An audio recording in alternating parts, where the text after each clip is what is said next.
welcome back. So, we are in week 4 and we have so far learned the basic concept of management, what the performance perspective of manager is, how they perform in an organization, and what is their relationship with the organization. Moreover, we have also gone through the historical evolution of the management thought, wherein we have learned the classical thought of management, the major contribution that had been there in the classical era. Moreover, we have also learned the neoclassical era management, that is in week 4, which is an ongoing topic. Now, in this session, we are going to look a little more about what are the contributions that had happened in the neoclassical era, and let us see that how it is different from the other perspective of the classical era. In this video, we are going to introspect on the contribution that had happened in the neoclassical era of management thought. Let us reflect on the importance of the theory of management that we are learning so far, that the study of organization and management is a basis of the management thinking.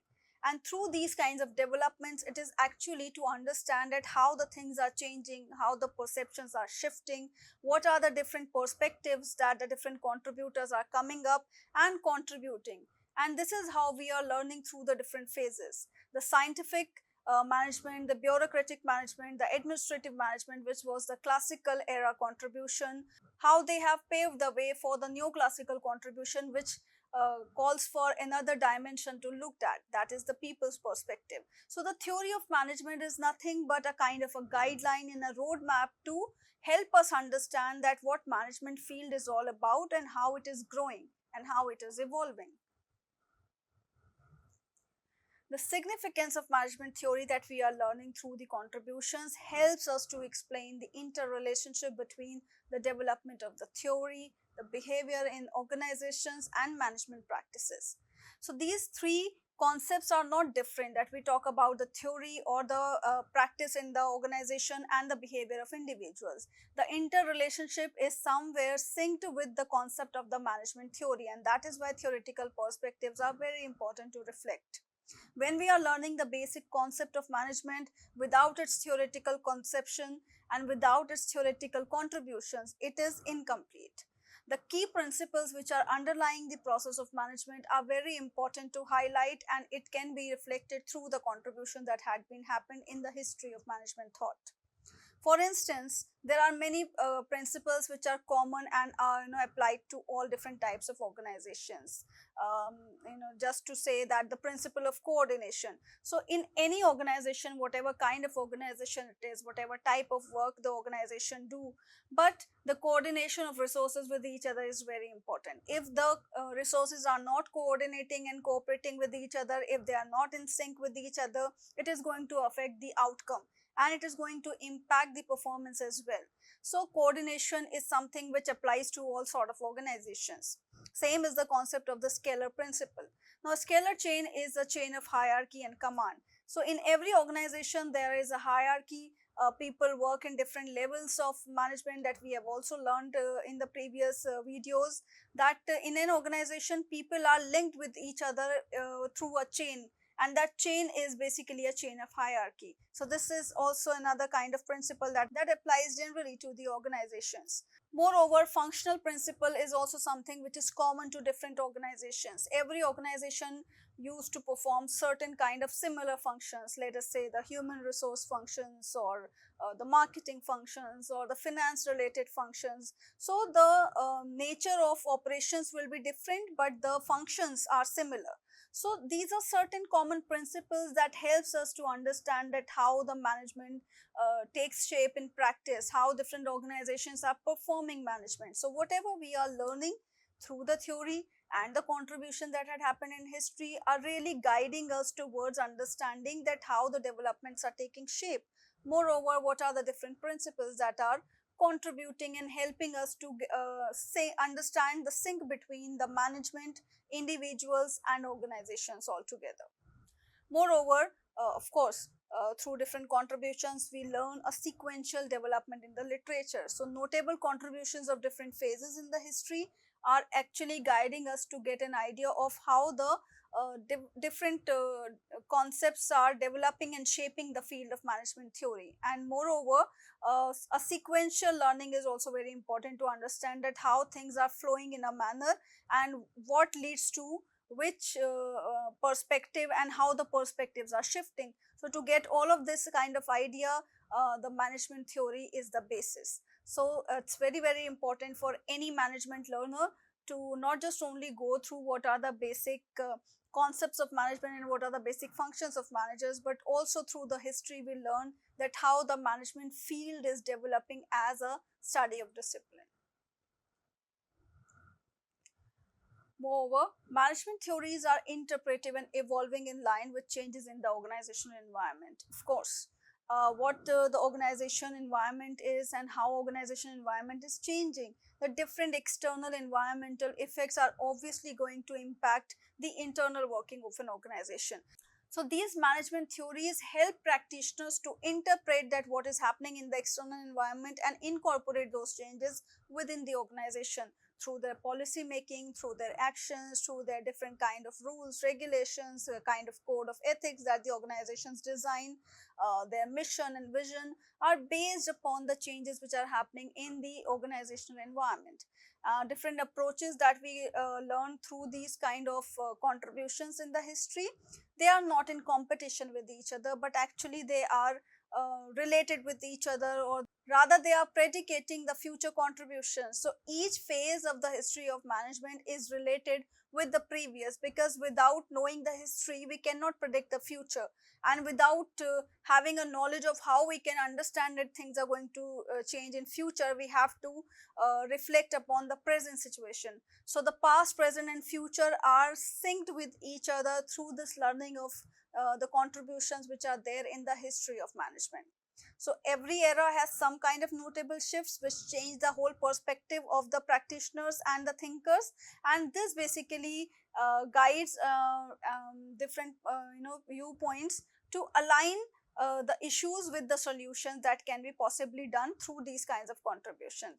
So these practitioners and theorists, different management thinkers come together and try to analyze and learn the patterns of the organizational and external environment changes, and try to bring a sync between these two so that different kind of contributions can take shape. Since we have learned so far the classical era contributions and reflected on the contributions that were there in the classical school, in this video we are going to reflect critically on the new classical school contributions. Now, of course, we have a clarity now that the basis of the classical writers or the classical era of contribution was more focused towards rationality. They were more towards the structure of formal organization. But after that, in 1920s, in the year of Great Depression, the kind of attention was being shifted to the social factors. The importance of the social person came into being, and the behavior of employees within an organization become important, and that is why this contribution school is also termed as the human relations school, and the behavioral approaches came into being in this era of the neoclassical thought. So in this video we are going to do a kind of a critical analysis of the contribution that we have learned in this week. As we have learned that the main contributions were the Hawthorne experiments, human relation approach, behavioral science approach, and social person era.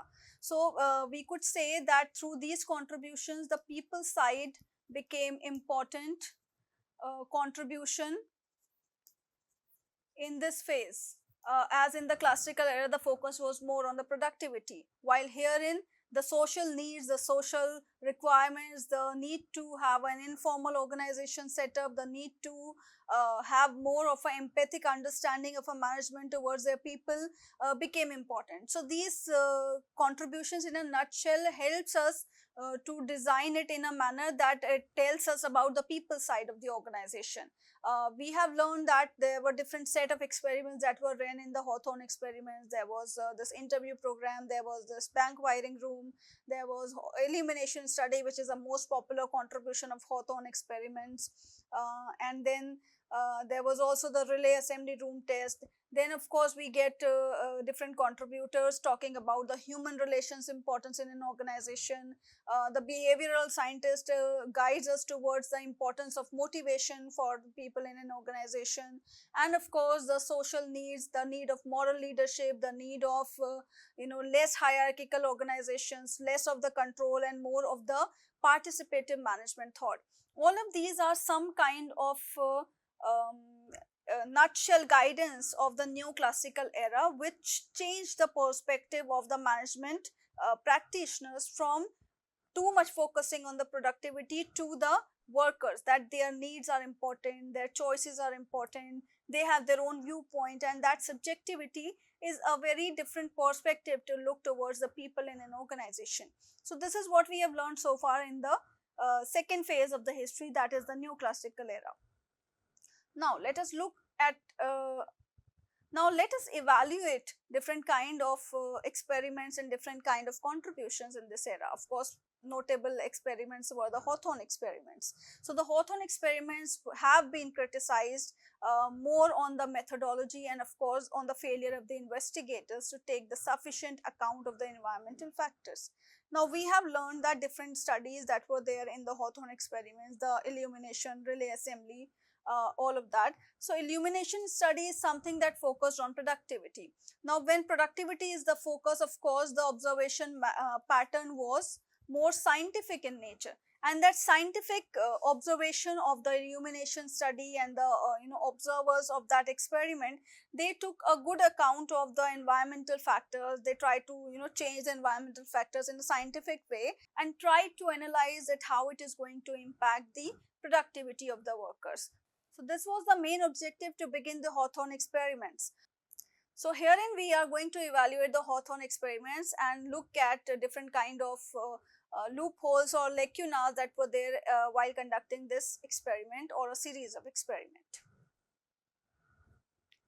Now, of course, as I say that the illumination study was conducted on the lines of the classical approach only, because they were originally investigating that whether the light effect is going to impact the workers' productivity. So herein, the work conditions and its impact on the workers' productivity was a main focus, and of course, it was based on the scientific management lines that the productivity of worker is very important.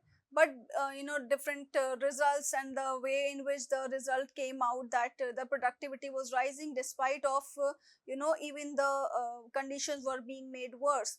Now despite of the changes in the lighting effect, the workers productivity was rising, and this surprising result actually led the observers to shift their perspective that there is something beyond productivity that we have to focus on, and that is why different kind of other experiments were designed later after the illumination studies results were inconclusive, because production was actually rising even if the conditions were not very much up to the mark or very much good.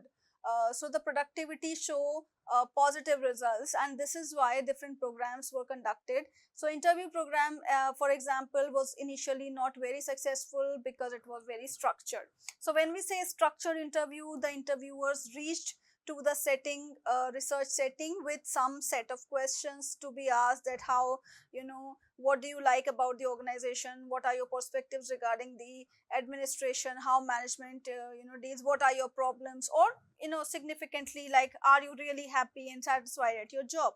So these were some kind of structured questions, but the results of such kind of interviews were not very successful, because there was some predetermined questions, and people were used to or people will have to respond to these questions. It didn't lead to any kind of result to the observers. So they had to change it to the open-ended format, wherein they give more opportunity to the employees to speak. And this is where they learn that there is a lot there in and this is where they learn that the employees have a lot to say. They have their own issues and their social needs are very important. So when they opened up, when they saw that people are hearing them, they are ready to listen to them, this was a need that the observers identified. So when they were listening to the employees, the team of the researchers understood that it is not the uh, the questions that are making a difference. It is like the kind of attention that the employees are receiving, and they are realizing that they are important and they are being listened. So when someone is ready to listen to them, what they have to say about their own issues and concerns, that they have their own material and latent perspectives toward their work and work related issues. So that actually led to some kind of conclusions from the interview program that have really helped these team of researchers to understand that it is not the productivity which is the main focus, or which should be the main focus of the organizations. Rather, there are something else. The need is different. The need of employees is different. They want the attention of the organization. They want empathic approach of the management.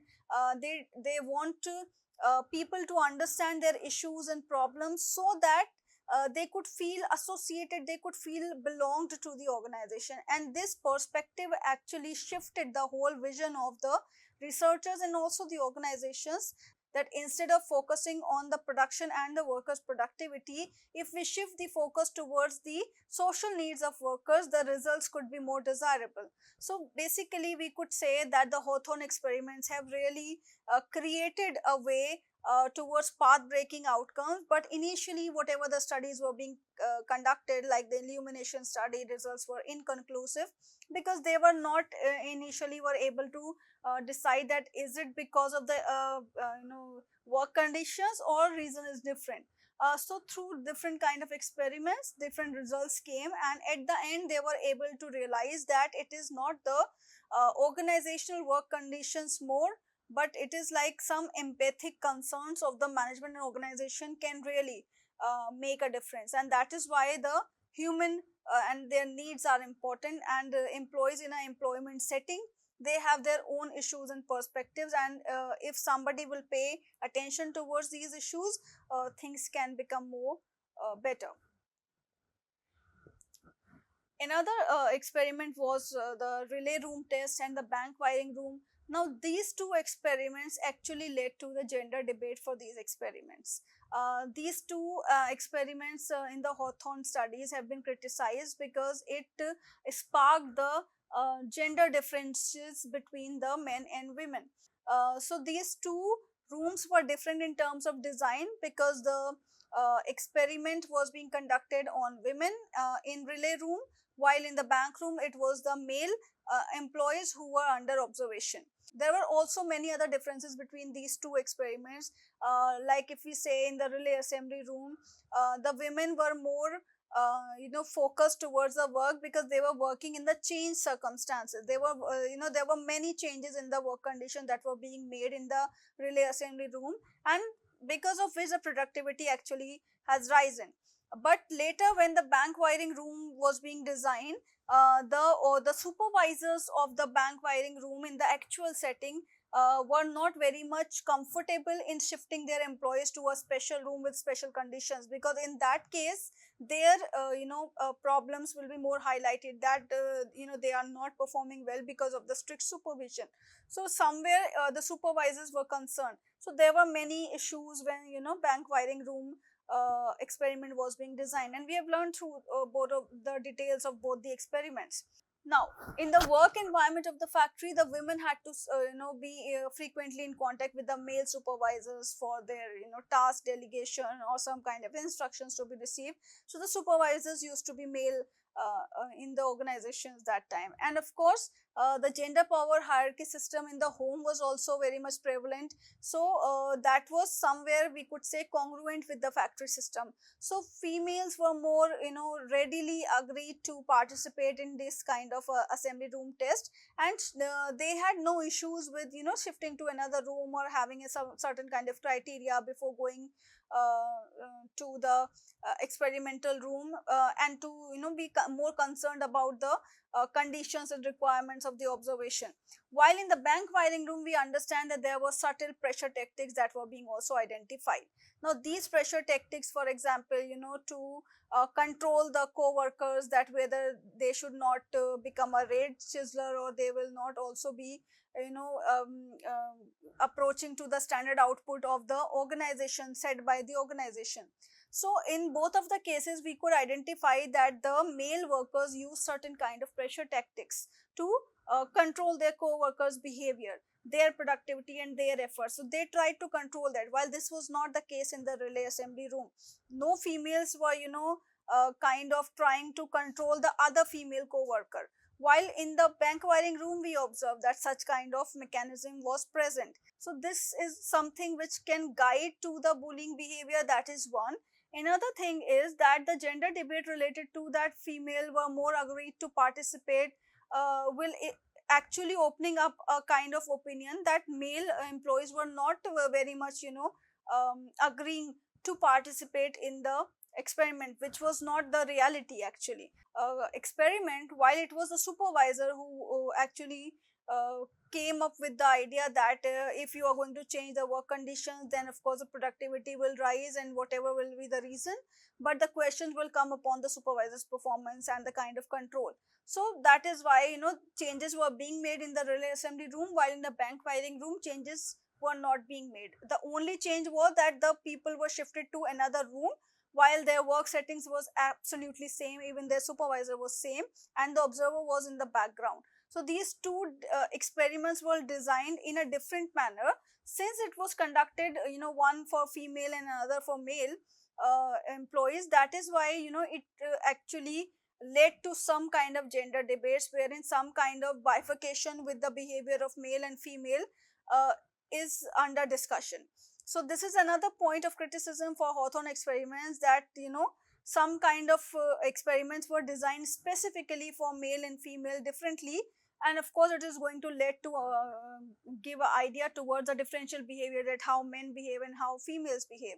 So this is also another criticism that came for the Hawthorne studies.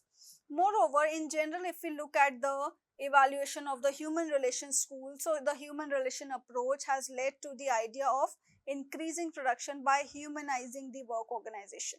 Of course, when we are talking about the people side of organization, the whole focus of the neoclassical thought is towards the people side. So they were more talking about the humanization at the work. So the whole concept of productivity was shifting slowly and gradually towards the humanizing of the work in an organization, and this kind of approach basically led to a greater understanding of the psychological and the social needs at work, and this actually led to improvement in the process of management. Also, it was the first approach in an organizational setting which actually led a path to the industrial sociology. So we could say that prior to that, the people were not that much focused in an organization as peoples themselves. They were only a resource that were being used for the purpose of attaining the goals of an organization. So this whole approach and this set of school actually led a path which creates a concerning perspective of management for the people in an organization, and that is why this era has also led to create an understanding from the organizational viewpoint that informal organizations and informal groups are very important. So within a formal structure, the importance of people and their social needs became important because of the contribution that had happened in the human relations approach and the neoclassical approaches. The human relation writers also demonstrated that people actually go to work to satisfy a complexity of need and not just simply for a monetary reward, which we could say in comparison to the classical school, that the classical school were most focused on rationality and productivity. So the workers were also more focused on that, what is the outcome of that productivity, what they are going to get back as a reward. So that was more in a more material and more monetary sense, while the human relations school changed the perspective of not just only the organization and the employer, but also employees perspective by recognizing their needs and also going and thinking beyond the monetary perspective or a monetary reward in return. So this school actually emphasized the importance of the social needs in an organization and highlighted the important perspective of individual behavior in an organization. So we could say the very important elements of the human relations schools were the individuals in an organization, the importance of having a group, like the to fulfill the social needs within an organization, and of course whether a group is formal or informal, but there is a need of some kind of norms for that group. So the group norms and values also became important. So the different elements which were important of the human relation schools contribution were individuals, groups, and the group norms. So this whole perspective of thinking about people and their needs in an organization have shifted the attention of the organizations to look at their people in a different perspective. But despite of all of these positive perspectives that were coming into enhancing the understanding of the organization for its people and employees, and of course achieving the goals by addressing the needs of the people within an organization, there are certain kind of views or certain kind of elements that need to be critically assessed. So, of course, there was certain severe criticism for the human relations school also. The first of which is the human relation writers have been criticized generally for the adoption of the management perspective in the unitary frame of reference and their oversimplified theories. Now, of course, the unitary frame of reference was the relationships and the people in an organization. So, it was like we could say that it was the overly emphasis on the relationship in an organization, and the theories were very simplified in that manner. So, this was one of the criticism that came forward for the neoclassical approaches or the human relations approach in particular. Other criticism was that the human relation approach was insufficiently scientific, and because it took a very narrow view of individual and their relationship with fulfilling their social needs. So it's basically about that the human relation approach, since we say that they were oversimplified, that people in an organization are important and their social needs are important. This simplification of the perspective of people within an organization was a very narrow view to understand the human relation approach. Moreover, this is a observation based philosophy that was just observed based on the kind of results that were coming in from different contributions, and the results were more general in nature. So we could say that the scientific approach was insufficient to come to this conclusion that human relations and the unitary frame of the needs of people was very narrow. Moreover, it also ignores the role of organization itself, that how the society operates. So the organization itself is a social system, but it ignores the role of organization totally. Within this concept of neoclassical thought, the importance of people and their social needs were too much focused, and how the organizations are going to affect in this equation was ignored, and that is why this was a point of criticism for the human relation contributions. Moreover, it was about what people would like to believe and lacks credibility and substance. Just for an example, the social person era discards the command style, which was the need of the hierarchical organizations, but wherein the control mechanisms fail, the organization loses its control, and the control will not remain intact. So basically, every organization requires some sort of control mechanism, and if this command style hierarchy will be discarded completely and too much attention on the informal system and the social needs were being given, the whole mechanism will fail. So this is another viewpoint, that such kind of belief systems will obviously lacking some kind of credibility and substance. Furthermore, the major impetus of the new human relation approaches was on the work of Maslow, which was related to motivation, and his work of motivation of the five stages of, or the five category of needs that Maslow has contributed, was criticized on the element that he talked about the progressive need of the motivation, while in reality the needs are regressive. It's not possible for a person to not think about any need which of the pyramid that he had crossed. So we could say that the needs are regressive, and it can be different to different people, which was not the assumption of Maslow. However, the whole school and the different kind of motivation theories focus too much on the monetary and also the non-monetary benefits, but the spiritual being was completely ignored in the human relation schools and the contributors of the motivation perspective. So we could say that the human relations schools have different kind of focuses, which was talking about people and their needs in an organization. But these are certain points which also need to be reflected, and this retrospection will only enhance us to understand the importance of human relations school contribution and the neoclassical contributions. But at the same time, to look beyond that, this was also the lacunas in the perspective. However, these approaches have really helped management thinkers to mold the perspective of organizations to think beyond productivity and think beyond rationality, that the needs of people in an organization is also very important, and it's also very important to motivate them to work. So, in a nutshell, we could do a comparative view of a classical and a neoclassical school to gain a better insight about that what we have learned in the previous 2 weeks.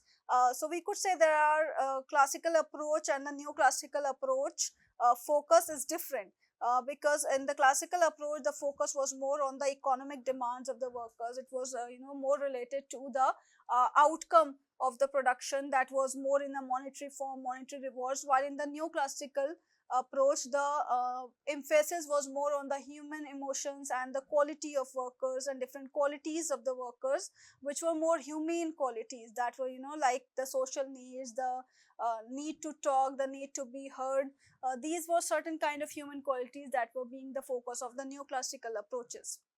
The second perspective that we can differentiate these two schools of thought were that the classical approaches were more impersonal and more mechanistic. So we could say, that the rationality was the focus. The focus was not on people.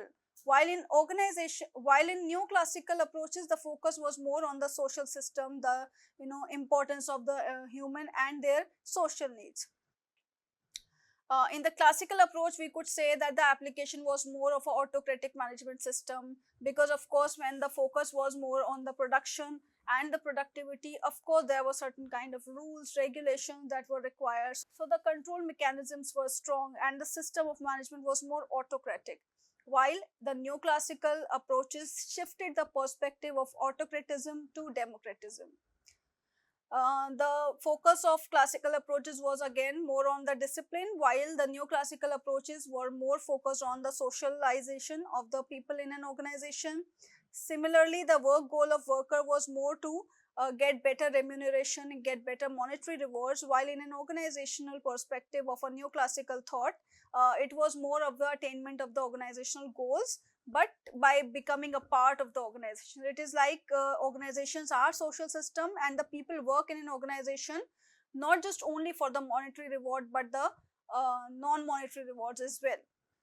So the perspective of people were also different in these two schools. In a classical approach, the people in an organization was considered as the economic being, while the neoclassical approaches shifted the vision of the people in an organization and they became very important. So it led to the understanding of people as the social being in an organization and not just as a economic being. Moreover, the scientific management, administrative, and the bureaucratic perspective in the classical contributions were the major contributions of this era, while in the neoclassical approach, the Hawthorne experiments are the more celebrated contribution, which was a series of experiments, and the human relation movement, and of course, the understanding of people in an organization and how they behave in an organization became the focal point of contribution. The relationship of the people and the management in an organization was more formal. So the focus of the classical thinkers was on the formal needs and the formal structures within an organization, while the importance of the informal groups and the social needs of people were highlighted in the neoclassical school.